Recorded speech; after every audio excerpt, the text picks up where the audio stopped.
Every day, 40,000 cars speed along the interstate between Las Vegas and California, passing a casino town built for crowds. Yet what should be a neon oasis is eerily empty. Vast hotels sit silent, and slot machines wait for hands that never come. If Primm, Nevada, was designed as a playground for travelers, why does it feel abandoned when the traffic outside has never been higher? Somewhere between boom and silence, something changed. And the answers start where the desert meets the road. The desert highway rolls out in a straight line, unbroken for miles, until a cluster of towers and neon rises on the horizon. Interstate 15 is alive with motion. Cars and trucks stream north and south, headlights flickering in the sun. Each vehicle is part of a daily tide that rarely pauses. 40,000 vehicles cross this stretch every day, Nevada's Department of Transportation says. That number rebounded quick after the pandemic. The road itself is never empty. Yet as the border approaches, the landscape shifts. On the right, 3 sprawling casino resorts stand shoulder to shoulder, their facades themed like castles and western outposts. Parking lots stretch wide and bare, marked for thousands of cars, but holding only a handful. The scale is unmistakable. Hundreds of hotel rooms, acres of asphalt, a roller coaster track looping silent above the roofs. The buildings are designed to catch the eye from the highway, promising entertainment and escape just past the state line. But the movement on the interstate does not spill into these lots. The flow of traffic presses onward, past the giant marquees and gas station signs, toward Las Vegas or back to California. The silence around the resorts is striking. No crowds gather at the entrances. The only sound is the low hum of engines on the overpass and the wind sweeping across the open desert. Primm was built for travelers, its entire existence tied to this corridor. Yet the contrast between the unbroken stream of vehicles and the stillness of the casino cluster is hard to ignore. Here, at the edge of Nevada, the infrastructure for crowds stands ready, but the crowds themselves remain in motion, passing by without stopping. The paradox is set, a town built for transients now bypassed, even as the highway outside grows busier every year. A single valet stand sits under the awning, its velvet ropes coiled and untouched. The automatic doors slide open with a soft rush of air, but no one enters. Inside, the lobby is cavernous and still. The carpet muffles each step, echoing faintly in the emptiness. A row of slot machines blinks in the distance, their digital chimes looping to no one in particular. Overhead, the lights are steady, but the space feels paused, as if waiting for a crowd that never arrives. Somewhere out on the lot, a diesel engine idles. The voice of a trucker crackles through the air, carried by an open window. He talks about the old days, how he used to time his stops here for a quick meal, maybe a spin at the slots before pushing on to Salt Lake or San Bernardino. Now, he says, it is easier to keep rolling. The fuel is cheaper up the road. The food is better in Barstow. He has not stayed the night in Primm in years. Back inside, the silence is broken only by the hum of the heating and air system and the faint clatter of a single employee wheeling a cart through a deserted hallway. The front desk sits behind polished glass, unstaffed for the moment.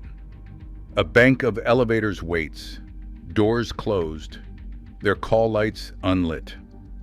The casino floor stretches out, rows of chairs pulled tight to the tables, cards neatly stacked, chips untouched. Every detail suggests readiness, but there is no one to serve. Out by the curb, tumbleweeds collect against the concrete. The sun beats down on acres of empty parking, white lines fading in the heat.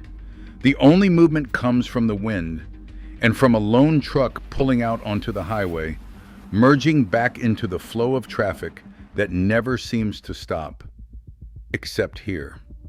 In Primm, the stillness lingers, as if the town is holding its breath, waiting for travelers who keep passing by.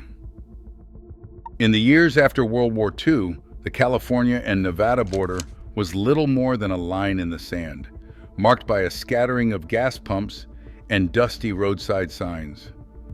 Ernest J. Primm, a cardroom operator from Gardena, saw something different in the endless desert. In the early 1950s, for about $15,000, he bought 400 acres of this empty land at state line, betting on the steady flow of travelers between Los Angeles and Las Vegas. He started small, a modest motel, a coffee shop, and a few slot machines tucked inside. The first customers were long-haul truckers and drivers looking for a meal, a bed, and a quick wager before the big city lights. The place grew slowly at first. In those days, the main draw was the promise of legal gambling, just steps across the border. Ernest Primm's reputation as the poker czar of the South Bay followed him here. He understood the value of a bargain, and he drew people in with the same kind of deals that filled his card rooms back in California. Cheap stakes, friendly service, and a chance to win or lose a little money on the way through the desert. The original state line stop was humble, but it had the essentials: a working kitchen, a handful of rooms, and the constant hum of slot machines just inside the door. The transformation began in the late 1970s. By 1977, the simple stopover had become something bigger. Whiskey Pete's opened that year, named for a legendary bootlegger whose story lingered in local lore. The new casino was not just a place to refuel, it was built to catch the eye, with castle-like turrets and neon lights that promised excitement on the threshold of Nevada. The parking lot grew, the slot floor expanded, and the motel added rooms to meet the weekend rush. What started as a roadside gamble became a real casino, visible for miles across the Ivanpah Dry Lake. The quiet ambition of Ernest Primm had taken root in the sand, setting the stage for a town that would soon aim even higher. In 1990, a new era began on the border. The Prima Donna Resort opened its doors, bringing a crisp white facade and a more polished atmosphere to what had been a rough-edged roadside cluster.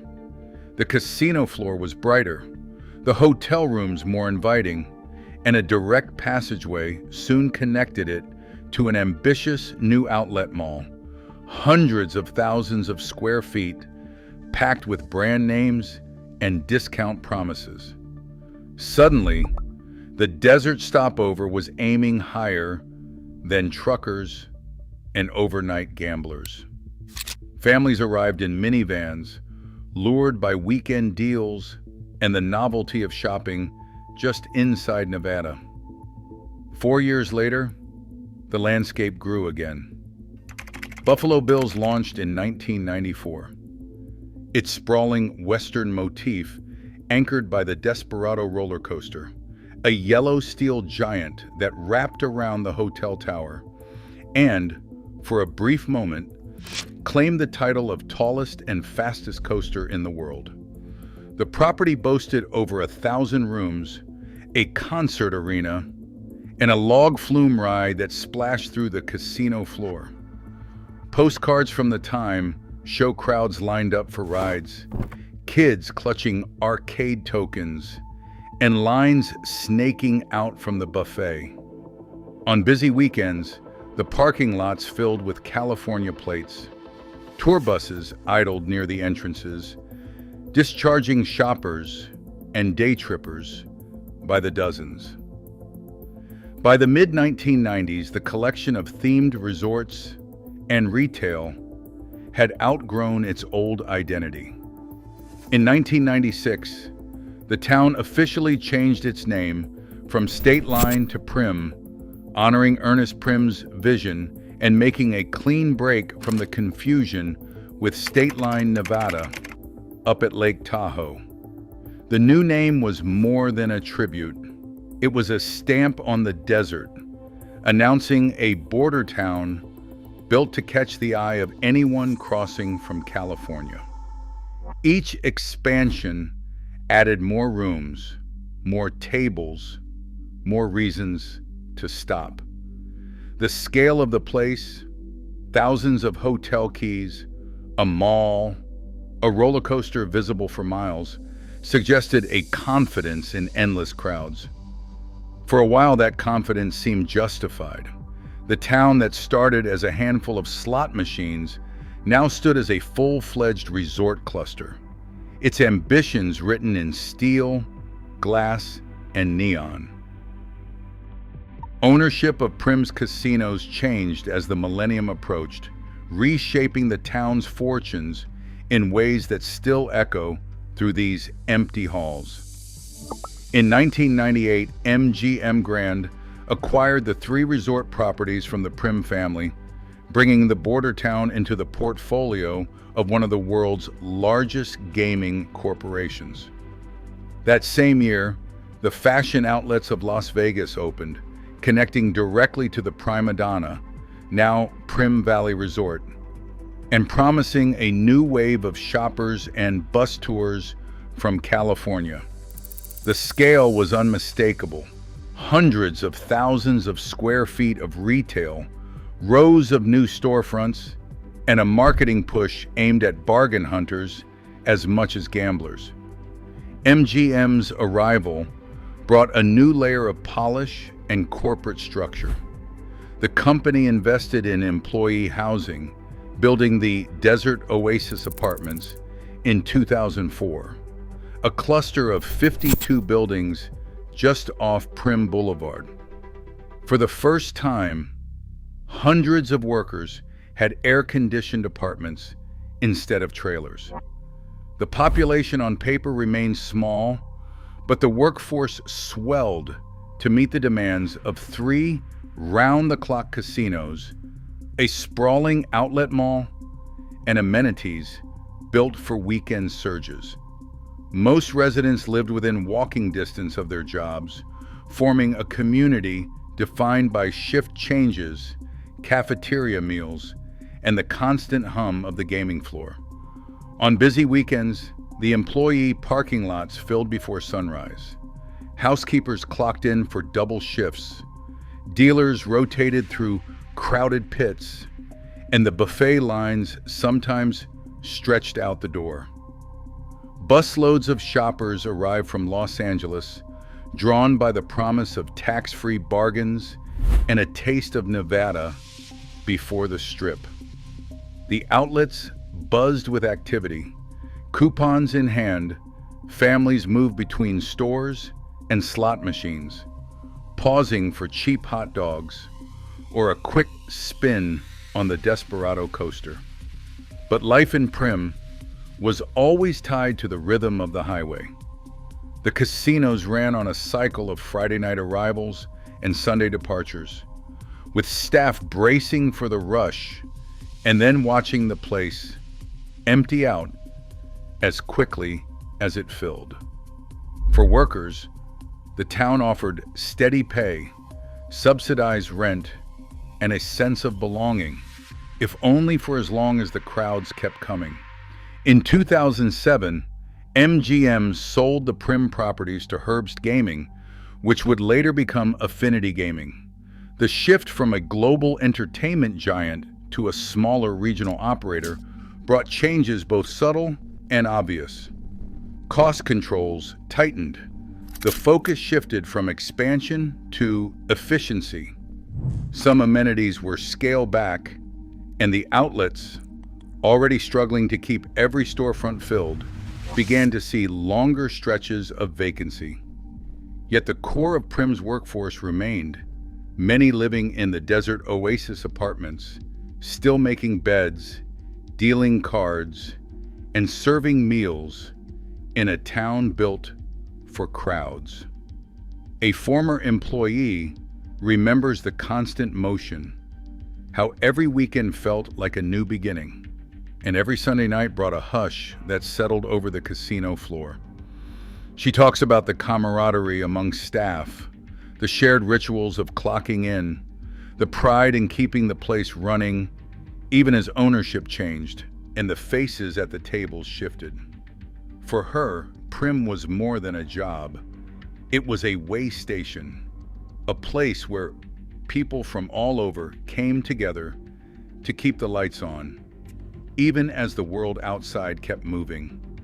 The infrastructure, the housing, the routines, all were built to serve a tide of visitors that once seemed endless. The scale of Primm's ambition was measured not just in hotel rooms or slot machines, but in the lives of those who made the town work, day after day, year after year. As the corporate logos changed and the mall's fortunes faded, the memory of that steady pulse, of crowds arriving and departing, of shifts beginning and ending, remained woven into the fabric of a town now defined by its emptiness. Casino floors once crowded with weekend gamblers now echo with the sound of empty chairs. Desperado's yellow steel tracks, once a symbol of ambition, stand silent under the desert sun. The roller coaster hasn't run in years, its cars locked in place above a parking lot built for thousands. Inside Buffalo Bill's, entire wings are cordoned off, lights dimmed to save on power. The arcade sits in darkness, machines unplugged and screens blank. Down the corridor, the entrance to Primm Outlets is flanked by shuttered storefronts and faded sale banners. The mall, which opened in 1998 with over 100 stores, slipped into foreclosure in 2018. By the time it was sold in 2021, occupancy had fallen by more than 90%. Now, only a handful of shops remain open, scattered among long stretches of closed gates and empty display windows. The air carries a faint trace of perfume and cleaning solution, but the only footsteps are from a lone security guard making rounds. Tribal casinos in Southern California began to rise in the early 2000s, changing the logic of the border stop.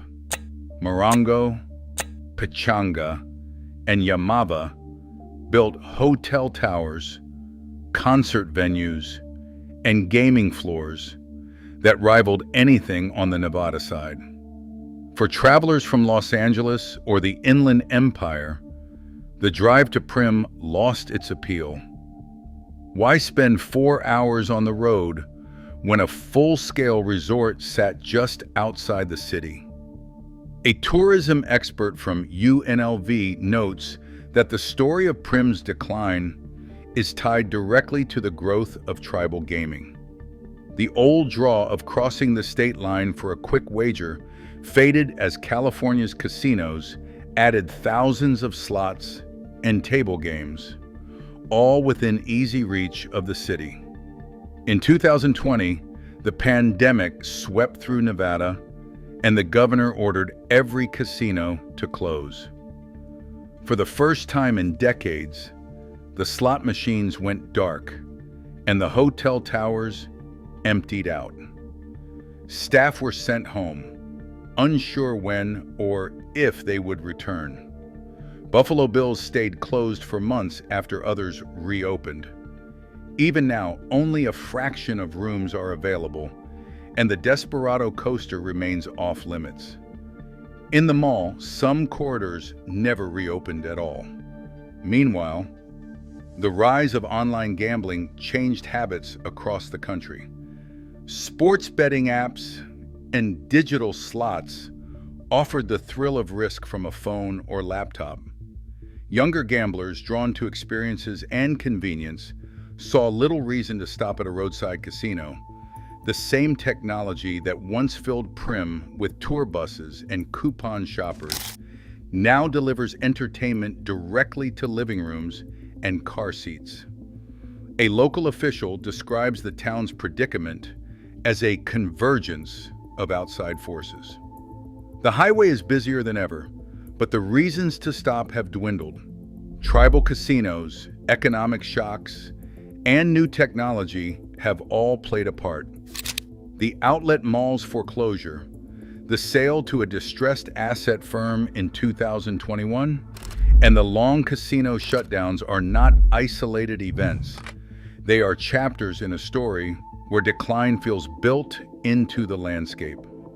Primm's empty spaces are not the result of a single disaster, but the slow pressure of competition and change. The parking lots, hotel towers, and mall corridors remain, waiting for a crowd that may never return. The silence inside speaks to a border town caught between what it was built for and what the world has become. Today, Primm's sprawling casinos stand mostly silent, a monument to how quickly places built for crowds can become relics of changing habits. As California's tribal resorts draw travelers closer to home, and as digital entertainment reshapes leisure,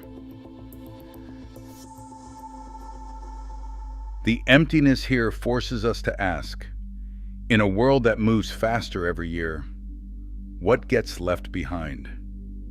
Sometimes the loneliest places are those built for everyone. Thanks for coming along for the ride.